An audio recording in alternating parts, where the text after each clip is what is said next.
iluluto natin na menudo. Ayan po yung garbanzos. Ayan po yung green peas.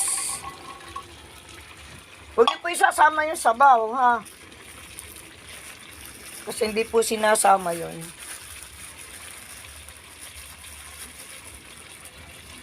Lagyan po natin ng raisin. Yan.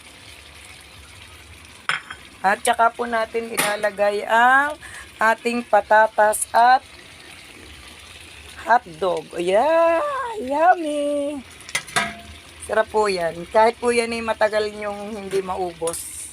Ang labaw. Ayan, haluin na po natin. Tapos, naku, kailangan na pala natin lagyan ng Ito po ang last ingredient natin. Ito po yung McCormick.